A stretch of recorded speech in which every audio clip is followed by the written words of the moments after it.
विशेष प्रबोधन कार्यक्रम में आज के समारोह कार्यक्रम में उपस्थित प्रदेश की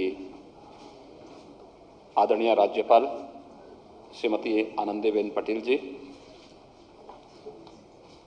विधानसभा के माननीय अध्यक्ष श्री सतीश महाना जी, प्रदेश सरकार में मेरे वरिष्ठ सहयोगी उप मुख्यमंत्री द्वय श्री केशव प्रसाद मौर्य जी, श्री ब्रजेश पाठक जी, प्रदेश सरकार के वित्त और संसदीय कार्य विभाग के मंत्री श्री सुरेश कुमार खन्ना जी, मंत्रिमंडल के मेरे सभी सहयोगीगण, सभी माननीय सदस्यगण और प्रमुख सचिव विधानसभा समेत विधानसभा सचिवालय के सभी अधिकारीगण, मैं सबसे पहले प्रबोधन कार्यक्रम के समारोह के अवसर पर आप सभी माननीय सदस्यों की ओर से माननीय राज्यपाल महोदय का हृदय से स्वागत करता हूं, उनका अभिनंदन करता हूं। ये हमारा सौभाग्य है कि माननीय राज्यपाल महोदय जैसे एक अनुभवी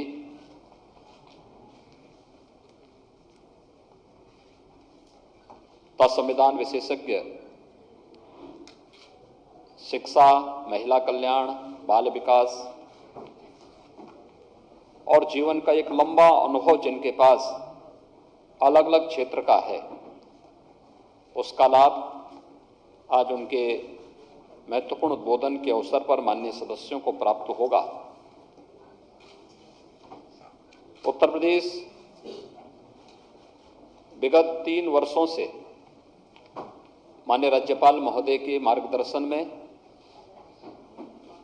उनकी सक्रियता, उनकी कर्मठता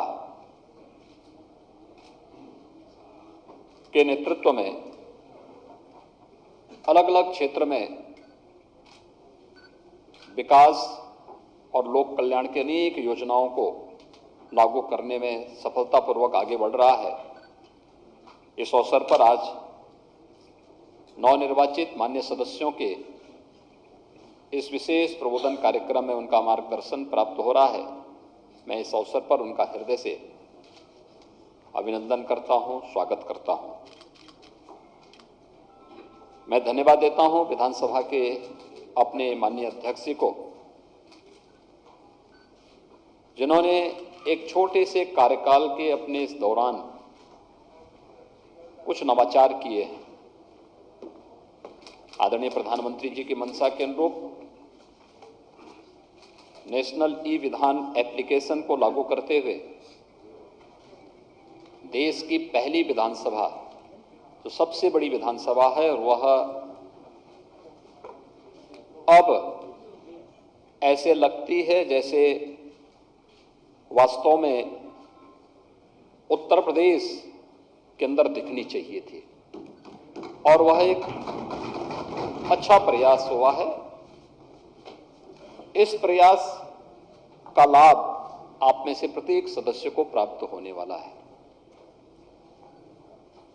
थोड़ा अभ्यास आप करेंगे, ये जो डिवाइस वहां लगाई गई है टैबलेट के रूप में, उतना ही सरल है जितना आपका स्मार्टफोन या मोबाइल फोन। और मुझे लगता है कि आप में से कोई भी ऐसा व्यक्ति नहीं है जो स्मार्टफोन और डिवाइस का अपना इस्तेमाल न करता हो। उससे ज्यादा कठिन नहीं है, थोड़ा अभ्यास करना पड़ेगा, प्रयास करना पड़ेगा, और उस अभ्यास के साथ अपने हाथ को आजमाना पड़ेगा। तो स्वाभाविक रूप से आपको भी लगेगा कि यह तकनीक तो बड़ी उपयोगी है और इसको हम बेहतर तरीके से उत्तर प्रदेश के विकास की दिशा से आगे बढ़ाने का कार्य कर सकते हैं। तो एक साथ आपका प्रशिक्षण ई विधान के साथ भी और विधानसभा की कार्रवाई में भाग लेने के लिए क्या नियम होने चाहिए, इसके साथ भी जुड़ेगा। तो स्वाभाविक रूप से आप इस मामले में सौभाग्यशाली हैं। कि आपको इन सभी कार्यक्रमों को एक साथ जोड़ने का अवसर प्राप्त हो रहा है। मित्रों, बहुत सारी चीजें ऐसी हैं जो हमें सौभाग्यशाली बनाती है। 25 करोड़ की आबादी उत्तर प्रदेश की है और 25 करोड़ में से 403 ऐसे बिरले सदस्य हैं जो उत्तर प्रदेश के विकास के लिए, उत्तर प्रदेश के भाग्य को लेकर के इस सदन में बैठ करके चर्चा परिचर्चा को आगे बढ़ाएंगे और फिर उसका एक ठोस परिणाम लेकर के आएंगे। इसलिए तो लोकतंत्र में हमने जनता को जनार्दन का स्वरूप माना है। हमारी जवाबदेही जनता के प्रति है और मैंने इस बात को देखा है। मैं 1998 से सक्रिय रूप से सार्वजनिक जीवन में काम कर रहा हूं, एक सांसद के रूप में। विगत 5 वर्ष के अंदर प्रदेश के मुख्यमंत्री और विधान परिषद सदस्य के रूप में, और इस 18वीं विधानसभा में मैं भी आपकी तरह एक नए सदस्य के रूप में आपके बीच में आया हूं। तो स्वाभाविक रूप से एक विधायक के रूप में भी मैं इस निष्कर्ष पर पहुंचा हूं कि एक जनप्रतिनिधि अपना जीवन जितना व्यवहारिक बना ले, जनता के साथ उसका संवाद जितना अच्छा होगा, साथ साथ वह जिस मजबूती के साथ ईमानदारी पूर्वक जनता की समस्या के लिए प्रयास प्रारंभ करेगा, जनता की अपेक्षाओं पर वह उतना ही खरा उतरता हुआ दिखाई देगा। नकारात्मकता किसी जनप्रतिनिधि को कभी आगे नहीं बढ़ा सकती, कभी नहीं। मैंने हमेशा देखा है, मैं इस चुनाव में भी देख रहा था, एक मान्य सदस्य थे, वो छोटी छोटी बातों को लेकर धरना प्रदर्शन करते थे, जाम करते थे। विकास की कोई योजना आती थी तो भी धरना प्रदर्शन शुरू होता था। और मैं इस चुनाव में जब रिजल्ट जिस दिन आ रहे थे, मैंने कहा यार उस विधानसभा का थोड़ा रिजल्ट दिखाओ। पता लगा वो 4थे नंबर पर थे। आप देख सकते हैं जनता कितनी जागरूक है, उसे मालूम है लोकतंत्र में जनता को जनार्दन का स्वरूप वैसे ही नहीं माना गया है। उसे एक एक गतिविधि की जानकारी होती है और गतिविधि की जानकारी किस रूप में होती है। विधानसभा की हमारी कार्रवाई चल रही है, हम में से ज्यादातर लोगों में होड़ क्या लगती है कि हम जिस रूप में अपनी बात को कह दें, बस एक बार प्रोसीडिंग का हिस्सा बनना चाहिए। लेकिन याद रखना, अगर आपकी बात नकारात्मक है, नेगेटिव है, तो जनता भी उसको नकारात्मक भाव के साथ ही लेती है। उसका कोई क्रेडिट आपको नहीं मिल पाता है, बल्कि आपकी एक खराब छवि प्रस्तुत होती है। और अगर हमारे भाव सकारात्मक हैं, प्रदेश हित में है, देश हित में है, जनता के हित में है, लोक कल्याण के हित में है, तो जनता भी उसे उसी भाव के साथ लेती है। कुछ भी छुपा हुआ नहीं रहता जी, उनसे कुछ भी नहीं छुपा रहता है। और इसलिए एक सकारात्मक भाव के साथ कार्य करते हुए जब हम जन अपेक्षाओं पर खरा उतरते हैं, तो जनता हमें बार बार समर्थन देती है। और जिस मुद्दे को आप सकारात्मक भाव के साथ उठाते हैं, उसका परिणाम भी उसी प्रकार से सकारात्मक रूप से मिलता हुआ दिखाई देता है। मैं आपके सामने कुछ उदाहरण जरूर दूंगा। मैं 1998 में गोरखपुर से सांसद बना। उस समय तक पिछले 20 वर्षों से गोरखपुर और उसके आसपास के क्षेत्रों में एक बीमारी थी जिसमें 1 से लेकर 15 वर्ष तक के बच्चे उसकी चपेट में आते थे। हजारों की संख्या में मौतें होती थी। गोरखपुर और बस्ती कमिश्नरी में एकमात्र एक मेडिकल कॉलेज गोरखपुर में था, वह भी जर्जर स्थिति में था। 1998 में मैं सांसद बना।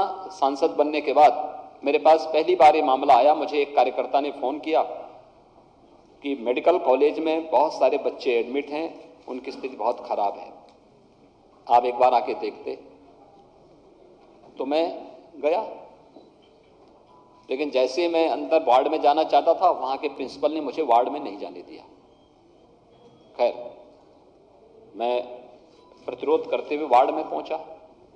भयंकर बदबू थी, एक एक बेड में 4-4 बच्चे लिटाए गए थे। न बेड है, न बेड सीट है, गंदगी का अंबार है, भीषण गर्मी है। यही जून और जुलाई का महीना था, पंखा एक भी नहीं चल रहा था, एसी की बात तो दूर थी, और बड़ी भयंकर बदबू थी। मुझे पसीना आने लग गया, मेरे साथ के जितने लोग थे सबको पसीना आने लग गया, सब बाहर भाग गए।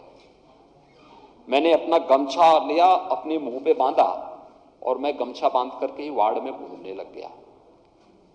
और कार्यकर्ता फिर मुझे कहा कि थोड़ा यहाँ का टॉयलेट भी थोड़ा देख लीजिए। 3rd फ्लोर में वार्ड था और टॉयलेट पूरी तरह चौक था। मैंने वहां पूछा, मैंने कहा प्रिंसिपल तो हमारे साथ नहीं थे, डॉक्टर थे, मैंने कहा ये टॉयलेट कब से चौक है? कहा साहब कभी खुला ही नहीं। अब आप अनुमान कर सकते हैं कि 3rd फ्लोर का टॉयलेट अगर चौक है तो अनुमान कर सकते हैं। खैर, वो सब देखने के बाद मैं प्रिंसिपल के पास गया। प्रिंसिपल बैठे हुए थे, तो उन्होंने मेरे सामने एक सूची दी। उन्होंने कहा साहब हमारे पास कुछ भी संसाधन, मैं इससे पहले बोलता तो उन्होंने मुझे सूची दे दी। उन्होंने कहा साहब हमारे पास न पंखे हैं, न बेडशीट है, न दवा है, कुछ भी तो नहीं है, हम कैसे कर पाएंगे?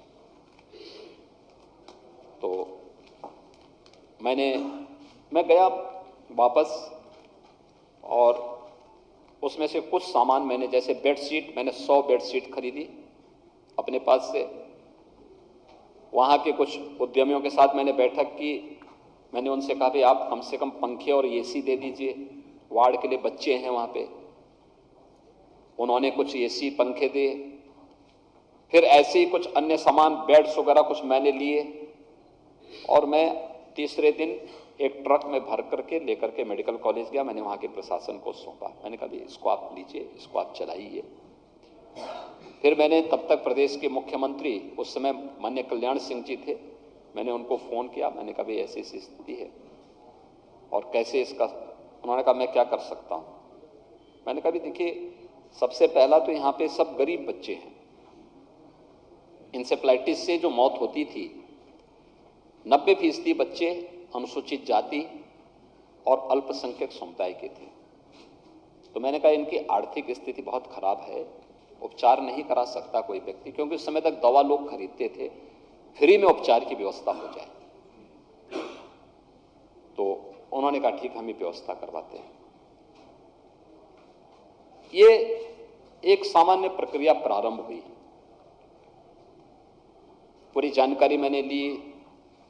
मैंने संसद में इस मुद्दे को उठाने का प्रयास किया, मुझे परमिशन ही नहीं मिली। एक बार प्रयास किया, नहीं मिला। दूसरी बार प्रयास किया, नहीं मिला। तीसरी बार प्रयास किया, नहीं मौका मिला। मैं स्पीकर से मिला। स्पीकर ने कहा कि देखिए आपकी सरकार है और आप अपनी सरकार के खिलाफ कैसे इस मुद्दे को उठा सकते हैं। मैंने कहा मुद्दा उठाने, मैं किसी खिलाफ नहीं बोल रहा हूं, मुझे केवल सदन में इस बात को रखना है।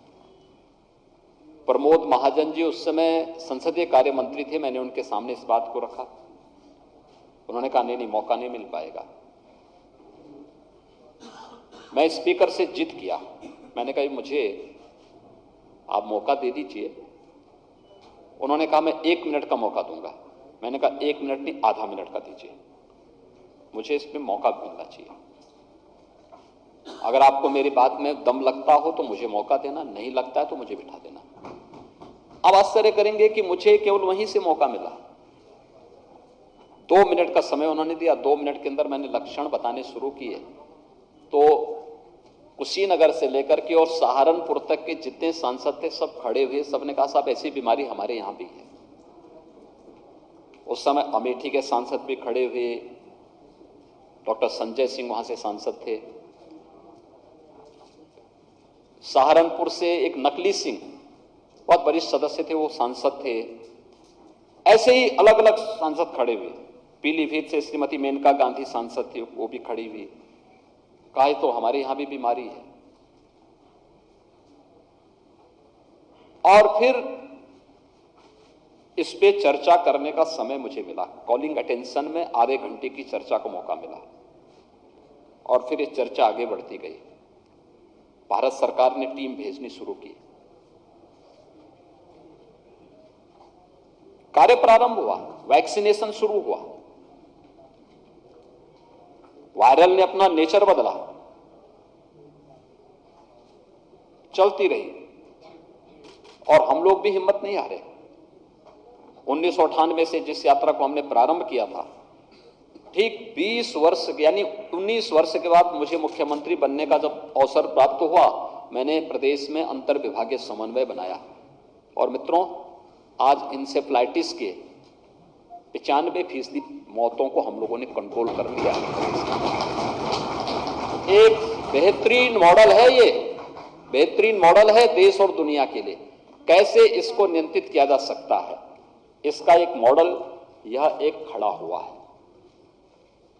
और वही मॉडल जो हम लोगों ने अंतर विभागीय समन्वय के माध्यम से आगे बढ़ाया,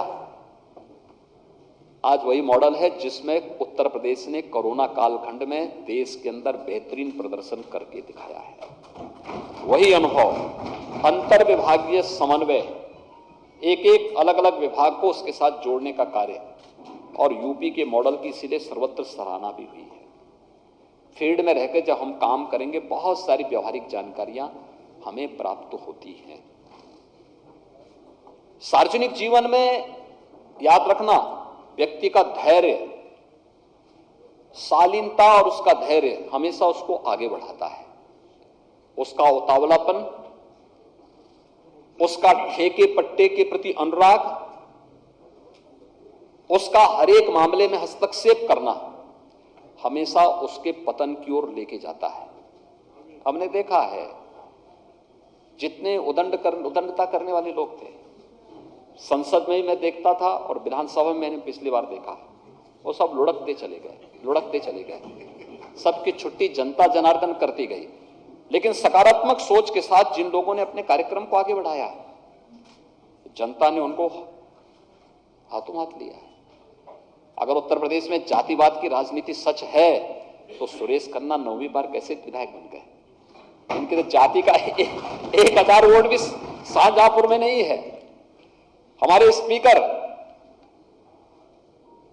8वीं बार विधायक बने हैं, इनके तो जाति का वोट नहीं है, लेकिन फिर भी बन रहे हैं। जन अपेक्षाओं पर कसना, अपने आप को कसना, अपने आप को तैयार करना और फिर उसके अनुरूप, जन भावनाओं के अनुरूप विकास के कार्यों को आगे बढ़ाना। आपको उन कार्यक्रमों में जाना चाहिए, जनता को लाभ हो। आपका उद्देश्य भी और हमारा उद्देश्य भी एक ही है कि जनता का हित होना चाहिए, जनता को इसका लाभ मिलता हुआ दिखाई देना चाहिए। और अगर आप उन विकास की योजनाओं के साथ जुड़ करके जनता के बीच में जाते हैं, तो उसका श्रेय तो आपको मिलना है, उसका श्रेय बीजेपी को या बीजेपी के सहयोगी दलों को थोड़े मिलना है। क्योंकि आपकी विधानसभा है, आप इस समय विधायक हैं, जनता ने आपको चुना है। अगर विकास के कार्य वहां हो रहे हैं, तो उन कार्यक्रमों को अगर हम वहां बढ़ाने का कार्य करते हैं, तो मुझे लगता है कि यह एक बहुत महत्वपूर्ण उपलब्धि आपके साथ जुड़ती है। लेकिन हम अक्सर देखते हैं कि वह न केवल तटस्थता बनाते हैं मंत्रियों से, बल्कि वह तटस्थता बना देते हैं विकास के कार्यों से भी। और फिर उनके सामने भी संकट खड़ा होता है जब चुनाव आते हैं, और चुनाव के दौरान फिर जो संकट खड़ा होता है वो सबके सामने है। और इसलिए मैं आप सबसे अनुरोध करूंगा कि एक तो जनता के प्रति हमें केंद्र और प्रदेश सरकार की लोक कल्याणकारी योजनाओं को ईमानदारी के साथ उन तक पहुंचाने के लिए अत्यंत संवेदनशील बनना पड़ेगा। ठेके पट्टे या किसी भी इस प्रकार के उससे अपने आप को दूर करना पड़ेगा। ट्रांसफर पोस्टिंग जो उत्तर प्रदेश में बदनामी का कारण था, इससे उतनी ही दूरी बनानी पड़ेगी। मेरिट के आधार पर कार्य हो, इसके बारे में अधिकाधिक जोर देने की तरफ आगे बढ़ना पड़ेगा और एक आदर्श जनप्रतिनिधि के रूप में अपनी एक छवि को प्रस्तुत करना पड़ेगा। और मैं तो विधानसभा से कहूंगा, माननीय अध्यक्ष जी से कहूंगा कि हमारा प्रयास हो कि कम से कम 1 या 2 सदस्य विधानसभा में जो अच्छे हों, एक तो हम नए सदस्यों को बोलने का मौका जरूर दें। अक्सर क्या होता है देखिए, पिछली बार हमने 3 ऐसे सेशन चलाए थे इस विधानसभा के, जो अपने आप में देश के अंदर मॉडल बने थे। जैसे सस्टेनेबल डेवलपमेंट गोल पर 36 घंटे तक सदन चला था। इसके पीछे चलाने का हेतु 2 था। एक, प्रधानमंत्री जी ने जो एक लक्ष्य हम सबके सामने दिया है, पूरे देश के सामने दिया है कि सतत विकास के लक्ष्यों को प्राप्त करने की दिशा में हमें क्या कुछ करना है। और उस चर्चा में मैंने देखा कुछ सदस्य ऐसे थे जो 36 घंटे तक सदन में बैठे रहे, और उसमें से काफी सदस्यों ने चर्चा में भाग लिया, जिनको हम सोचते थे कि इनको कुछ भी पता नहीं होगा, लेकिन जब डिबेट में उन्होंने अपनी बात को रखी, क्योंकि रात्रि को 2 बजे तक तो मैं भी सदन में था, और रात्रि 2 बजे तक मैं उनके भाषण सुनता रहा। 5-5, 7-7 मिनट मिलता था, लेकिन क्या मजबूती के साथ, कम शब्दों में किस प्रभावशाली तरीके से वे अपनी बात को सदन में रखते थे, यह मुझे लगता अत्यंत अनुकरणीय उदाहरण था। उस समय सदन के अंदर मैंने देखा कितना पोटेंशियल है, कितनी ऊर्जा है, कितनी प्रतिभा है जनता के द्वारा चुने गए बातों पे। आवश्यक नहीं कि आपकी भाषा साहित्यिक हो, आवश्यक भी नहीं कि आपकी भाषा विशुद्ध व्याकरण युक्त हो। महत्वपूर्ण यह है कि विकास के प्रति आपकी सकारात्मक दृष्टि और आपका व्यवहारिक ज्ञान, क्योंकि आप जो कहेंगे वो व्यवहारिक ज्ञान पर आधारित होना चाहिए। फील्ड में आप विजिट करेंगे, उससे जुड़ी हुई जानकारी हो। वो कोई साहित्यिक मंच नहीं कि हम साहित्यिक भाषा का प्रयोग ही वहां पर करें।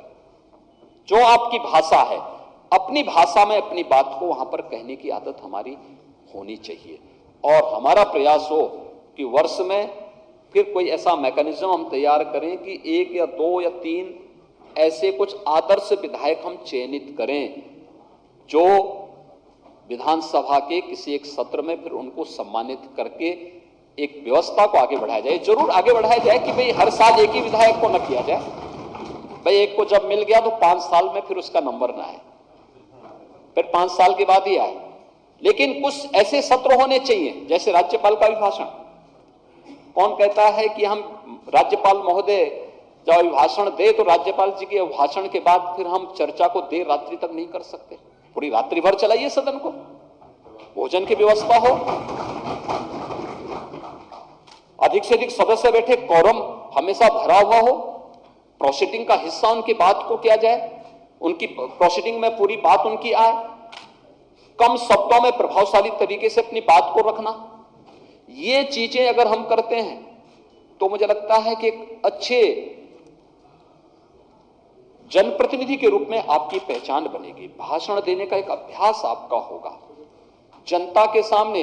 देखिए, हमारी ताकत जनता के प्रति हम अपने संबोधन के माध्यम से ही सम्मोहन पैदा करते हैं, और फिर वही सम्मोहन हमें वोट में बदलता है।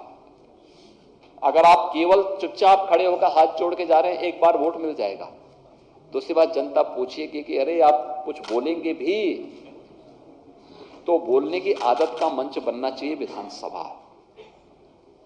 और उसकी आदत डालने का एक अभ्यास, और फिर आदर्श विधायक के चयन की प्रक्रिया। फिर विधानसभा में हम जब विधानसभा की कोई पुस्तिका जारी करें तो उसमें आना चाहिए कि फलाने सत्र में यह हमारा आदर्श विधायक रहा है, यह हमारे आदर्श विधायक के रूप में इन लोगों ने वो किया है। तो ये कुछ चीजें हैं जिसको लेकर हमें कार्य करना होगा। दूसरा, मैं अक्सर एक बात देखता हूं, अभी 23 को माननीय राज्यपाल महोदय का भाषण होगा नए विधानसभा का लिए। सत्र की शुरुआत राज्यों में राज्यपाल जी के अभिभाषण से होती है और संसद में राष्ट्रपति जी के अभिभाषण से होती है। फिर राज्यपाल जी के प्रति धन्यवाद प्रस्ताव सदन में आएगा और उस पर चर्चा होगी। याद रखना, अगर आप विधानसभा में हैं तो राज्यपाल जी के भाषण के दौरान, राज्यपाल जी के आने के पहले सभी मान्य सदस्य कम से कम 15 मिनट पहले अपनी सीट पर बैठ जाएं। उस दौरान शांति से राज्यपाल महोदय के अभिभाषण को सुने। बहुत कुछ मटेरियल उस अभिभाषण में आपको भाषण का मिलता हुआ दिखाई देगा। आपके पास सॉफ्ट कॉपी या हार्ड कॉपी तो बाद में आएगी, लेकिन भाषण को चुपचाप अपना ईयरफोन लगाइए और पूरे भाषण को सुनिए, अच्छी बातों पर ताली पीटिए और उसको पूरा समर्थन उस समय करिए। एक माहौल बदला हुआ दिखाई देगा आपको। दूसरा, राज्यपाल जी के आने के पहले या राष्ट्रपति जी के आने के पहले या कोई भी ऐसा महानुभाव जो हमारा अतिथि बन के आ रहा है हमारी विधानसभा में, वो केवल सत्ता पक्ष का अतिथि नहीं होता। जैसे कल लोकसभा के माननीय स्पीकर आए थे, सत्ता पक्ष विपक्ष दोनों वहां पर था। एक मैसेज देश के अंदर अच्छा गया। मैसेज क्या गया कि देखिए, एक नवाचार के लिए, ई विधान के लिए सत्ता पक्ष और विपक्ष दोनों में सहमति है। इसका मतलब उत्तर प्रदेश के विकास में हम अपने राजनीतिक मतों से ऊपर उठ करके काम करने के लिए पूरी प्रतिबद्धता के साथ आगे बढ़ेंगे। यह एक मैसेज था। बात छोटी है लेकिन मैसेज दूर तक जा रहा है। लाभ 25 करोड़ जनता के लिए जा रहा है और भाइयों बहनों, उसका लाभ किसको मिल रहा है? हर एक सदस्य को मिल रहा है। सदस्य के प्रति देखिए, आज हमारी सबसे बड़ी कमी क्या हो गई? राजनेता अविश्वास और असम्मान का प्रतीक बन गया है। ये सदन है जो हमें विश्वास का प्रतीक बनाएगा। यहां की चर्चा, यहां की गंभीर चर्चा, यहां पर प्रभावी चर्चा हमें सम्मान का प्रतीक बनाएगी और उस प्रतीक के रूप में हमें उभरना है। इस कार्यक्रम को आगे बढ़ाना। 6 जून को महामहिम राष्ट्रपति जी ज्वाइंट सेशन को संबोधित करेंगे। आजादी के अमृत महोत्सव वर्ष में एक दुर्लभ अवसर आ रहा है जब राष्ट्रपति जी का महत्वपूर्ण उद्बोधन उत्तर प्रदेश विधानमंडल को प्राप्त होगा। राष्ट्रपति जी के उद्बोधन के पहले सदन में उपस्थित हो जाना, कम से कम आधे घंटे पहले आ जाना। हम लोग राष्ट्रपति जी के साथ आएंगे, राज्यपाल महोदय, मैं, स्पीकर महोदय, हम लोग राष्ट्रपति जी के साथ ही आएंगे। लेकिन शेष सदस्य आधे घंटे पहले कम से कम अपनी सीट पर बैठ जाएं और अपनी सीट पर बैठ करके हम शालीनता के साथ अमृत महोत्सव वर्ष के अवसर पर संवेद सदन को संबोधित करने के लिए राष्ट्रपति जी के मार्गदर्शन को, उनके भाषण को हम सुने, उनके मार्गदर्शन को लें। बहुत सारी चीजें हमें मिलेंगी। एक चीज हम जरूर ध्यान में रखें, जब राज्यपाल जी का ही भाषण हो, जब राष्ट्रपति जी का ही भाषण हो या राष्ट्रपति जी का मार्गदर्शन सदन को प्राप्त हो या सदन की सामान्य रूटीन की प्रक्रिया भी हो, हम अपना मोबाइल फोन बंद करके रखेंगे। रखना भी चाहिए। ये बड़ी, यानी जब चर्चा के दौरान या राज्यपाल जी के भाषण के दौरान या राष्ट्रपति जी का जब वहां पर मार्गदर्शन प्राप्त होगा और मोबाइल फोन की घंटी बजती है, बड़ी अशिष्टता नजर आती है बाहर। लोगों के पास उसका मैसेज अच्छा नहीं जाता। सदस्यों के प्रति लोगों के मन में असम्मान का भाव पैदा होता है। हमारी पूरी गंभीरता को पूरी तरह डायल्यूट कर लेता है। मोबाइल फोन, हमारा प्रयास हो कि हम सदन के अंदर लेकर के ना आए। लेके आ रहे हैं, बंद करके रखें। कोई इमरजेंसी है तो आप उसको इस रूप में रखें कि जिससे उसकी घंटी की आवाज वहां ना आने पाए। साइलेंट मोड पर रखें उसको। ये कुछ चीजें हैं जो सावधानी रखने की आवश्यकता है। ये हमारी गरिमा में वृद्धि करेगा, हमारे प्रति लोगों के मन में एक सम्मान का भाव पैदा करेगा।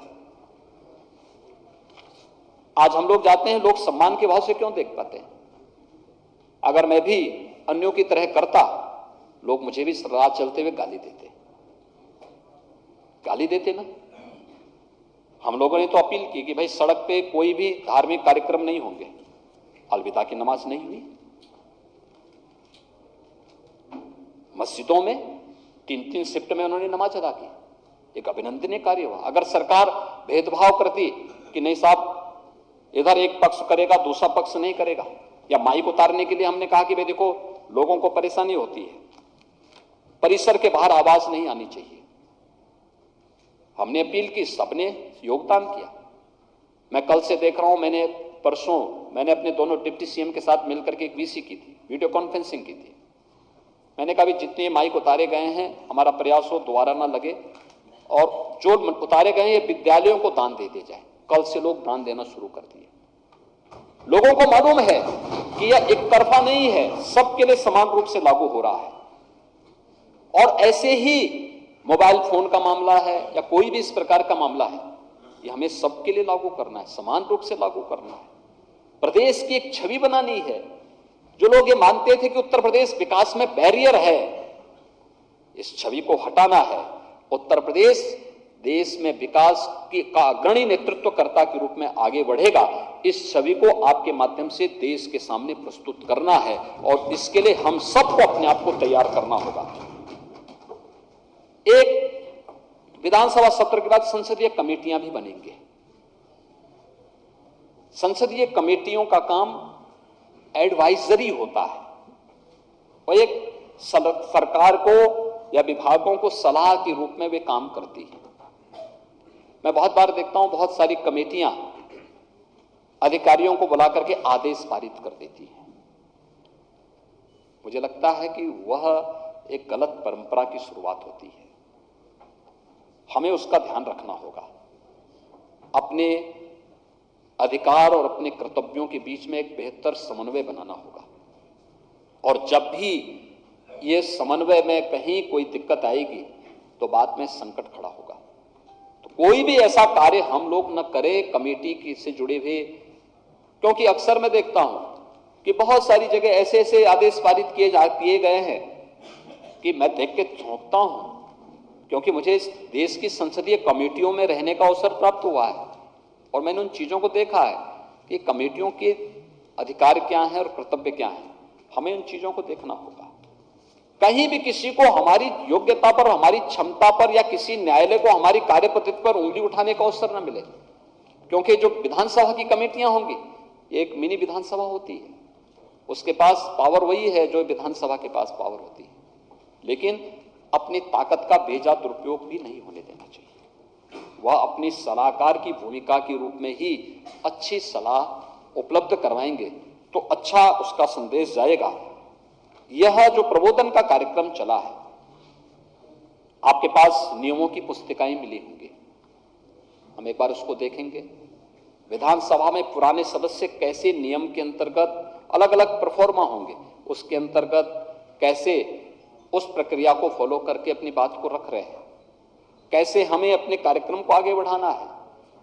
अगर हम थोड़ा भी एक बार उसमें अभ्यास कर लेंगे, आप देखना एक दो सत्र के अंदर ही नए सदस्य पारंगत हो जाएंगे और फिर पारंगत ही नहीं होंगे, आप पुराने सदस्यों को भी इस मामले में बेहतर सलाह देने की स्थिति में हो सकते हैं। और बेहतर सलाह इस बात को लेकर के कि देखिए आप जो है इसमें इस रूप में आपने किया, लेकिन आपको इतना ही समय लेना चाहिए था, लेकिन आपने ज्यादा समय ले लिया, आप इसको और प्रभावी ढंग से बोल सकते थे, इसकी प्रभावशालीता को और मजबूती के साथ आगे बढ़ा सकते थे।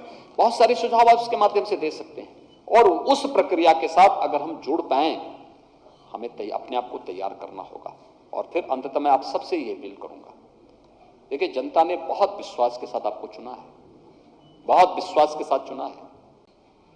विधानसभा सत्र के बाद जब भी आपको अवसर मिलता है, कमेटियों की बैठकों को छोड़ करके या कोई विशेष सत्र को छोड़ करके, या जब आप अपनी विधानसभा से जुड़े हुए कार्यों को देख करके यहां पर आते हैं, उस समय को छोड़ करके जब भी आप अपने घर में हो, जनता से जरूर मिले। एक समय तय कर लीजिए, पूरी प्रक्रिया को टाइम टेबल तय कर लें अपने पूरी प्रक्रिया का। देखिए हम लोग भी अपना तय कर रहे हैं, सोमवार से लेकर बृहस्पतिवार तक मैं और हमारे सभी मंत्रीगण लखनऊ में रहेंगे। अगर कोई विशेष कार्य नहीं है तो लखनऊ में हम उपस्थित रहेंगे और शुक्रवार, शनिवार, रविवार को हम लोग भी फील्ड में रहेंगे, अलग अलग जनपदों के दौरे पे रहेंगे। जनपदों के दौरे के दौरान हम लोग जनप्रतिनिधियों से भी मिलेंगे, जनता से भी मिलेंगे, विकास के भौतिक कार्यों का सत्यापन भी करेंगे, समीक्षा बैठकें भी करेंगे।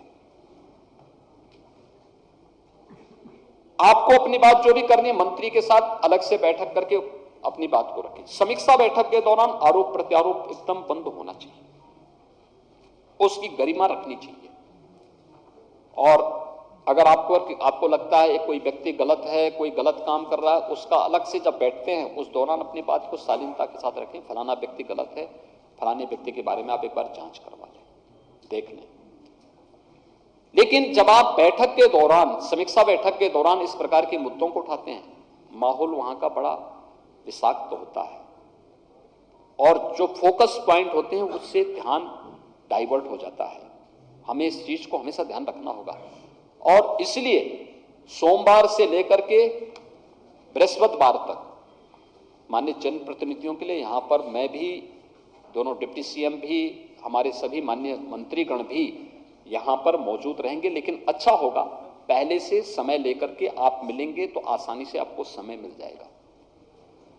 दूसरा, शुक्रवार से लेकर के रविवार तक 3 दिन तक फील्ड में किसी न किसी जनपद में कोई ना कोई मंत्री विभागीय कार्य से, सरकारी दौरे के तहत वहां पर रह करके जनप्रतिनिधियों के साथ भी और अन्य लोगों से भी मुलाकात करेंगे। मैं विधानसभा के अपने अध्यक्ष महोदय से भी और विधान परिषद के अपने सभापति महोदय से भी इस बारे में अनुरोध करूंगा कि हमारा प्रयास हो कि जो विधानसभा की कमेटियों की बैठक भी हो वह मंगलवार या बुधवार के ही दिन हो, जिससे माननीय विधायक जब आए तो उस दौरान वे कमेटियों की बैठक में भाग ले सकें और यहाँ पर किसी मंत्री से या किसी से मुलाकात करनी हो तो उस दौरान मुलाकात करके फिर अपनी विधानसभा में वापस जा सके। एक प्रक्रिया के साथ हमें उसको जोड़ना पड़ेगा जिससे उनकी भी, जनप्रतिनिधियों की भी सुविधा हो सके, मंत्रियों की भी सुविधा हो सके, वे अपनी बात को लिखित रूप से वहां पर प्रस्तुत भी कर सके। ये कुछ चीजें होती हैं जो बहुत छोटी छोटी चीजें हैं जिस पर हमें ध्यान देना होगा और उस प्रक्रिया के साथ अपने आप को आगे बढ़ाना होगा। एक अच्छे जनप्रतिनिधि के रूप में, एक आदर्श जनप्रतिनिधि के रूप में आपकी छवि जीवन पर्यंत आपका साथ देगी। लेकिन अगर जनप्रतिनिधि की छवि पर कहीं कोई डेंट आया तो आपके लिए जीवन पर्यंत वह एक अभिशाप बन करके भी आपका पीछा नहीं छोड़ेगी। हमेशा इस बात को ध्यान में रखना और मुझे लगता है कि अच्छे ढंग से, शालीनतापूर्वक, प्रभावशाली तरीके से विधानसभा के सत्र में भाग लेना, प्रोसीडिंग की कार्रवाई में भाग लेना। अध्यक्ष महोदय भी तय कर चुके हैं कि नए सदस्यों को हम मौका दें, बोलने का मौका मिलना चाहिए, प्रयास होना चाहिए। पहले भाषण करें तो लिखित भाषण आप लेकर आएं, एक पेज का भाषण लेके आए, 3 मिनट 4 मिनट में अपनी प्रभावशाली भाषण। घर में भी कुछ बोलने का अभ्यास करें। खन्ना जी तो जब बोलते थे तो कोने में खड़े होकर के भाषण करते थे, लेकिन आज अच्छे ऑडिटर हैं, अच्छा भाषण करते हैं, घंटों बोल सकते हैं। आपको भी थोड़ा घर में पड़ा अभ्यास करिए, फिर आइए बोलिए, लिखित पहला भाषण लिखित बोलिए। संसद में पहला भाषण जो होता है लिखित पढ़ सकते हैं, लेकिन उसके बाद कागज देख करके आप केवल पॉइंट, कोई बुलेट पॉइंट हो तो उसी को आप बोल करके पढ़ सकते हैं, शेष नहीं पढ़ सकते। और हमारा अभ्यास प्रयास होना चाहिए कि विधानसभा में भी जब आपका भाषण हो, अभ्यास करके कम शब्दों में प्रभावशाली तरीके से अपनी बात को रखने की आदत हमें डालनी पड़ेगी। एक अच्छे विधायक के रूप में आपकी छवि बनेगी, जन अपेक्षाओं पर आप खरा उतरते हुए दिखाई देंगे और जनता आपको अपना नेता मान करके बार बार आप पर विश्वास करेगी। यह जो है हमें करके दिखाना है और इस दिशा से प्रबोधन का कार्यक्रम अत्यंत महत्वपूर्ण कार्यक्रम है। इस प्रबोधन के कार्यक्रम के साथ आप जुड़े, मैं आपको हृदय से धन्यवाद देता हूं, आपका अभिनंदन करता हूं। माननीय राज्यपाल महोदय का मार्गदर्शन आज हमें यहाँ पे प्राप्त हो रहा है। मैं इसके लिए एक बार फिर से आप सबकी ओर से माननीय राज्यपाल महोदय का हृदय से स्वागत और अभिनंदन करता हूं। धन्यवाद। जय हिंद। धन्यवाद माननीय मुख्यमंत्री जी, आपके द्वारा दिया गया मार्गदर्शन